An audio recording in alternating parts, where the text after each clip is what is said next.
ನಮಸ್ಕಾರ ಪ್ರಿಯ ವೀಕ್ಷಕರೇ, ಇವತ್ತು ನಾನು ಕಾರ್ಯಕ್ರಮದಲ್ಲಿ ನಿಮಗೆಲ್ಲರಿಗೂ ಸುಸ್ವಾಗತ. ಇವತ್ತು ನಾವು ನಿವೃತ್ತ ಮಹಾನಿರ್ದೇಶಕರಾದಂಥ ಶ್ರೀ ಶಂಕರ್ ಬಿದ್ರಿ ಅವರ ಜೊತೆ ಸಂದರ್ಶನ ಮಾಡ್ತಾ ಇದ್ದೀವಿ. ನಮಸ್ಕಾರ ಬಿದ್ರಿ ಅವರೇ. ನೀವು ಅಧಿಕಾರಿಯಾಗಿದ್ದಾಗ ರಾಜಕಾರಣ ಮಾಡಿದ್ರಿ, ರಾಜಕಾರಣಕ್ಕೆ ಬಂದ ಮೇಲೆ ಅಧಿಕಾರಿಯಾಗಿ ದರ್ಪ ತೋರಿಸಿದ್ರಿ. ಎರಡೂ ಕಡೆ ನೀವು ನ್ಯಾಯ ಮಾಡಿದ್ರಿ ಅಂತ ನಿಮಗೆ ಅನ್ನಿಸ್ತಾ ಇದೆಯಾ? ನಾನು ಅಧಿಕಾರಿ ಇದ್ದಾಗ ಅಧಿಕಾರಿಯಾಗಿ ಕೆಲಸ ಮಾಡಿದ್ದೇನೆ. ಸಾರ್ವಜನಿಕ ಜೀವನಕ್ಕೆ ಬಂದ ಮೇಲೆ ಸಾರ್ವಜನಿಕ ವ್ಯಕ್ತಿಯಾಗಿ ಕೆಲಸ ಮಾಡಿದ್ದೀನಿ. ನನಗೆ ಜೀವನದಲ್ಲಿ ದರ್ಪ ಅನ್ನೋದೇನೂ ಗೊತ್ತಿಲ್ಲ. ನನ್ನ 60 ವರ್ಷಗಳಲ್ಲಿ ಯಾರಾದರೂ ನಾನು ದರ್ಪ ಮಾಡಿದ್ದೀನಿ ಅಂತ ಹೇಳಿದರೆ ನೀವು ಹೇಳಿದ್ದು ಕೇಳಲಿಕ್ಕೆ ತಯಾರಿದ್ದೀನಿ. ದರ್ಪಕ್ಕೂ ನನಗೂ ಯಾವುದೇ ರೀತಿಯ ಸಂಬಂಧ ನನಗಿಲ್ಲ. JH ಪಟೇಲರು ಮುಖ್ಯಮಂತ್ರಿಗಳಾಗಿದ್ದಾಗ ನೀವೇ ಸರ್ಕಾರ ಆಗಿದ್ರಿ. ಆವಾಗಿನಿಂದ ನಿಮಗೇನಾದರೂ ರಾಜಕೀಯ ವಾಸನೆ ಬಂತಾ? ಸನ್ಮಾನ್ಯ ಶ್ರೀ JH ಪಟೇಲ್ ಅವರು ಮುಖ್ಯಮಂತ್ರಿಗಳಿದ್ದಾಗ ಅವರ ವಿಶ್ವಾಸಿಕನಾಗಿ ನಾನು ಅವರು ಕಾಲಕ್ಕೆ ನನಗೆ ವಹಿಸಿಕೊಟ್ಟಂಥ ಕರ್ತವ್ಯಗಳನ್ನು ನಿರ್ವಹಿಸಿದ್ದೀನಿ. ಆದರೆ ಅಧಿಕಾರದ ರುಚಿಯಲ್ಲ, ನಾನು ಯಾವುದೇ ನನ್ನ ಜೀವನದಲ್ಲೇ ನನಗೆ ಅಧಿಕಾರ ಎಲ್ಲಿದೆ ಅನ್ನೋದು ಗೊತ್ತಾಗಿಲ್ಲ. ನನಗನ್ನಿಸಿದ ಮಟ್ಟಿಗೆ ಮುಖ್ಯಮಂತ್ರಿ ಪದ ಇರ್ಬೋದು, ಪ್ರಧಾನಮಂತ್ರಿ ಪದ ಇರ್ಬೋದು, ಮುಖ್ಯ ಕಾರ್ಯದರ್ಶಿ ಪದ ಇರ್ಬೋದು, DGP ಹುದ್ದೆ ಇರ್ಬೋದು, ಎಲ್ಲಿಯೂ ಅಧಿಕಾರ ಅಂತಕ್ಕಂಥದ್ದಿಲ್ಲ. ಸೇವೆ ಮಾಡ್ತಕ್ಕಂಥ ಒಂದು ಅವಕಾಶ ಇದೆ. ಮತ್ತು ಅಧಿಕಾರದ ರುಚಿ ಹಚ್ಚಿ ನಾನು ಏನು ಅನುಕೂಲ ಪಡ್ಕೋಬೇಕಾಗಿದೆ? ನಾನು JH ಪಟೇಲ್ರವರಿದ್ದಾಗ 3 ವರ್ಷ ಕಾಲ ಅವರ ಅತ್ಯಂತ ವಿಶ್ವಾಸಿಕನಾಗಿ ನಾನು ಸೇವೆ ಮಾಡಿದ್ದರೂ ಸಹಿತ ನಾನು ಒಂದು ಚಿಕ್ಕಾಸಿನ ಅನುಕೂಲತೆಯನ್ನು ವೈಯಕ್ತಿಕವಾಗಿ ನನಗಾಗಲಿ ನನ್ನ ಕುಟುಂಬಕ್ಕಾಗಲಿ ನಾನು ಪಡೆದುಕೊಂಡಿಲ್ಲ. ಆದ್ದರಿಂದ ನನ್ನ ವೈಯಕ್ತಿಕ ದೃಷ್ಟಿಯಲ್ಲಿ ಅಧಿಕಾರ ಅನ್ನೋದೇ ಇಲ್ಲ ಎಲ್ಲಿಯೂ. ಅದೊಂದು ಮರೀಚಿಕೆ, ಅದೊಂದು ಮಾಯೆ, ಅದೊಂದು ಭ್ರಮೆ. ರಾಜಕೀಯ ವಾಸನೆ ಅಲ್ಲೇ ಶುರುವಾಯಿತಾ ಅಂತ ನಾವು ಕೇಳಿದ್ದು. ರಾಜಕೀಯವನ್ನು ನಾನು ಭಾಳ ಸಮೀಪದಿಂದ ಸುಮಾರು 1970 ಇಸ್ವಿಯಿಂದನೇ ನಾನು ನೋಡ್ತಾ ಇದ್ದೀನಿ. ನನಗೆ ವಾಸನೆ ಅಂತಕ್ಕಂಥದ್ದೇನಿಲ್ಲ. ನನಗೆ ರಾಜಕೀಯದ ಪ್ರತಿಯೊಂದು ಘಟನೆಯ ಬಗ್ಗೆ 1970 ಇಸ್ವಿಯಿಂದ ನಾನು ಭಾಳ ಸಮೀಪದಿಂದ ನೋಡ್ಕೊಂಡು ಬಂದಿದ್ದೀನಿ. ರಾಜ್ಯದ ಮತ್ತು ದೇಶದ ರಾಜಕೀಯದಲ್ಲಿ ಆದಂಥ ಎಲ್ಲ ಸ್ಥಿತ್ಯಂತರಗಳನ್ನು ನಾನು ಭಾಳ ಸಮೀಪದಿಂದ ಗಮನಿಸಿದ್ದೇನೆ.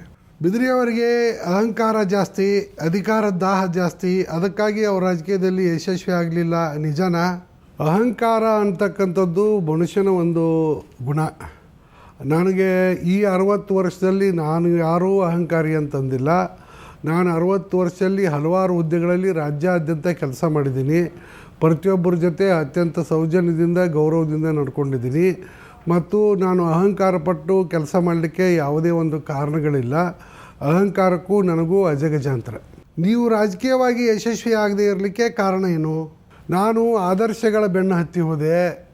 ನಾನು ಸಮಾಜವನ್ನು ಸರಿಯಾದ ರೀತಿಯಲ್ಲಿ ಅರ್ಥ ಮಾಡ್ಕೊಳ್ಳಿಕ್ಕೆ ನನ್ನಿಂದ ಸಾಧ್ಯ ಆಗಲಿಲ್ಲ. ಸಮಾಜದಲ್ಲಿ ಈಗಲೂ ಸಹಿತ ಎಷ್ಟೇ ವಾತಾವರಣ ಕಲುಷಿತ ಆಗಿದ್ದರೂ ಸಹಿತ ಒಂದು ಒಳ್ಳೆತನಕ್ಕೆ, ಸೇವೆಗೆ, ಪ್ರತಿಭೆಗೆ ಬೆಲೆ ಇದೆ ಅಂತ ನಾನು ತಿಳ್ಕೊಂಡಿದ್ದೆ. ಅದು ಹುಸಿಯಾಗಿದೆ. ನೀವು ಅಧಿಕಾರದ ಆಸೆಯಿಂದಲೇ ರಾಜಕೀಯಕ್ಕೆ ಬಂದಿದ್ದೀರಾ ಅನ್ನೋ ಮಾತಿದೆ. ನಿಜನಾ?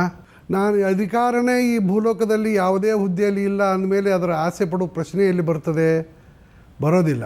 ನಾನು ರಾಜಕೀಯಕ್ಕೆ ಬಂದಿರತಕ್ಕಂಥದ್ದು ದೇವರು ನನಗೆ ಸಾಕಷ್ಟು ಒಳ್ಳೆಯದು ಮಾಡಿದ್ದಾನೆ. ಒಂದಲ್ಲ ಎರಡಲ್ಲ 20 ಸಲ ನನ್ನ ಪ್ರಾಣ ಉಳಿಸಿದ್ದಾನೆ. ನನಗೆ ಯಾವುದೇ ಒಂದು ವೈಯಕ್ತಿಕವಾದಂಥ ಜವಾಬ್ದಾರಿಗಳಿಲ್ಲ. ನನ್ನಲ್ಲಿರ್ತಕ್ಕಂಥ ಅನುಭವವನ್ನು, ಜ್ಞಾನವನ್ನು, ಶಕ್ತಿಯನ್ನು ದೇಶ ಮತ್ತು ರಾಜ್ಯದ ಉದ್ಧಾರಕ್ಕಾಗಿ ದಾರಿ ಎರಿಬೇಕಂತ ನಾನು ಬಂದಿದ್ದೀನಿ ಹೊರತು ಈ ಒಂದು ರಾಜಕೀಯ ಅಧಿಕಾರದಿಂದಾಗಲಿ ಅಥವಾ ರಾಜಕೀಯ ಹುದ್ದೆಯಿಂದಾಗಲಿ ಒಂದು ಕೆಂಪನೇ ಪೈಸೆ ದುಡ್ಡು ಮಾಡಲಿಕ್ಕೆ ಅಥವಾ ಒಂದು ಚದರ ಇಂಚು ಜಮೀನು ಮಾಡಲಿಕ್ಕೆ ಅಥವಾ ಬೇರೆ ಯಾವುದೇ ಒಂದು ಆಸ್ತಿ ಸಂಪಾದನೆ ಮಾಡಲಿಕ್ಕೆ ನಾನು ಬಂದಿಲ್ಲ. ಈ ಬಗ್ಗೆ ಇವತ್ತಲ್ಲ ನಾಳೆ ನಾನು ಕಾಲಾದ 30 ವರ್ಷದ ಮೇಲೂ ಸಹಿತ ಸಮಾಜ ಪರಿಶೀಲನೆ ಮಾಡ್ಬೋದು. ನೀವು ಅಧಿಕಾರಿ ಆಗಿದ್ದಂಥವರು ರಾಜಕೀಯಕ್ಕೆ ಯಾವ ಧೈರ್ಯದ ಮೇಲೆ ಬಂದ್ರಿ? ಜಾತಿ ಆಧಾರದ ಮೇಲೆ ಬಂದ್ರಾ ಅಥವಾ ಮಠಾಧೀಶರ ಬೆಂಬಲ ಸಿಗ್ತದೆ ಅಂತಕ್ಕಂಥ ಆಧಾರದ ಮೇಲೆ ಬಂದ್ರಾ? ನೋಡಿ, ಯಾವ ಜಾತಿ ನಾನು ಜಾತಿರಹಿತ ವರ್ಗರಹಿತ ಸಮಾಜದ ಪ್ರತಿಪಾದಕ. ಇವತ್ತು ಸಹಿತ ನಾನು ಜಾತಿರಹಿತ ವರ್ಗರಹಿತ ಸಮಾಜದ ಪ್ರತಿಪಾದಕ. ನನ್ನ ಮನೆಯಲ್ಲಿ ಎಲ್ಲ ಜಾತಿ, ಸಮಾಜ, ಧರ್ಮ, ವರ್ಗಗಳಿಗೆ ಸೇರಿರ್ತಕ್ಕಂಥ ಹಲವಾರು ಜನರನ್ನು ಮನೆಯಲ್ಲಿ ಇಟ್ಕೊಂಡು ನಾನು ಬೆಳೆಸಿದ್ದೀನಿ. ಜಾತಿ ವ್ಯವಸ್ಥೆಯಲ್ಲಿ ನನಗೆ ನಂಬಿಕೆ ಇಲ್ಲ. ಧರ್ಮದ ವ್ಯವಸ್ಥೆಯಲ್ಲಿ ನನಗೆ ನಂಬಿಕೆ ಇಲ್ಲ. ದೇಶದಲ್ಲಿರ್ತಕ್ಕಂಥವ್ರು ಎಲ್ಲರೂ ಭಾರತೀಯರಂತ ನಂಬಿ ನಾನು ಇಲ್ಲಿವರೆಗೆ ಕೆಲಸ ಮಾಡಿದ್ದೀನಿ. ನನ್ನ ಜೀವನ ಇರುವವರೆಗೂ ಅದೇ ರೀತಿ ನಾನು ಕೆಲಸ ಮಾಡ್ತೀನಿ. ಆದ್ದರಿಂದ ಮತ್ತು ಮಠಗಳ ಬಗ್ಗೆ ಹೌದು, ನಾನು ಧಾರ್ಮಿಕ ಮನುಷ್ಯ, ದೇವರಲ್ಲಿ ನಂಬಿಕೆ ಇರೋನು, ಸಾಧು ಸಂತರಲ್ಲಿ ನಂಬಿಕೆ ಇರೋನು. ನಾನು ಚಿಕ್ಕಂದಿನಿಂದಲೂ ಸಾಧು ಸಂತರ ಸೇವೆ ಮಾಡ್ಕೊಂಡು ಬಂದಿದ್ದೀನಿ. ನನಗೆ ಆಧ್ಯಾತ್ಮಿಕವಾದಂಥ ಹಿನ್ನೆಲೆ ಉಂಟು, ಅವರಲ್ಲಿ ನನಗೆ ನಂಬಿಕೆ ಇದೆ. ಆದರೆ ಇವತ್ತಿನವರೆಗೆ ನನ್ನ ಜೀವನದಲ್ಲಿ ಯಾವುದೇ ಸಾಧು ಸಂತರನ್ನು, ಸ್ವಾಮಿಗಳನ್ನು ನನ್ನ ವೈಯಕ್ತಿಕ ಅಥವಾ ಕೌಟುಂಬಿಕ ಹಿತಾಸಕ್ತಿಗಾಗಿ ನಾನು ಉಪಯೋಗ ಮಾಡಿಕೊಂಡಿಲ್ಲ. ಆದ್ದರಿಂದ ಆ ಪ್ರಶ್ನೆ ಉದ್ಭವಿಸೋದಿಲ್ಲ. ನೀವು ರಾಜಕೀಯ ಪಕ್ಷವನ್ನು ಕಟ್ಟಿದ್ದಕ್ಕಂಥ ಉದ್ದೇಶ ಏನು? ಯಾವ ಪುರುಷಾರ್ಥಕ್ಕಾಗಿ ರಾಜಕೀಯ ಪಕ್ಷ ಕಟ್ಟಿದ್ರಿ?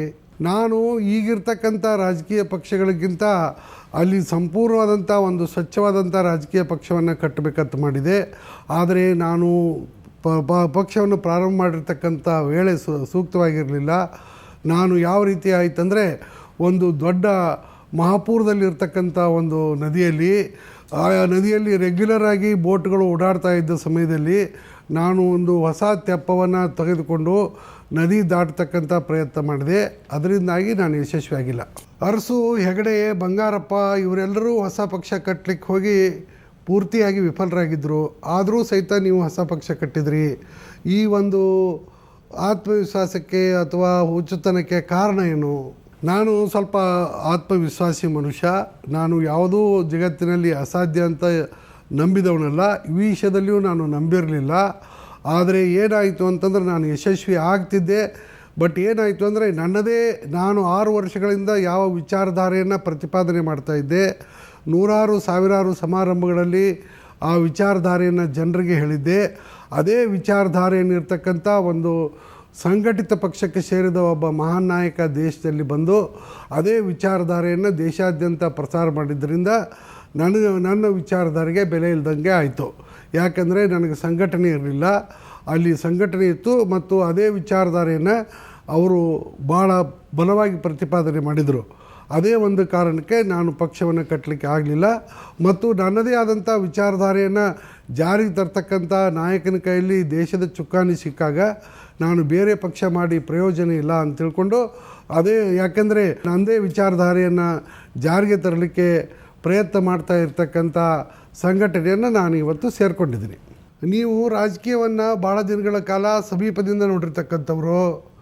ಈ ರೀತಿ ಹೊಸ ಪಕ್ಷವನ್ನು ಕಟ್ಟಿದ್ದು ಅಪ್ರಬುದ್ಧತೆ ಅಂತ ನಿಮ್ಗೆ ಅನಿಸಲಿಲ್ವಾ? ಇಲ್ಲ, ನಾನು ಭಾಳ ಯೋಚನೆ ಮಾಡಿ ಕಟ್ಟಿದ್ದೆ.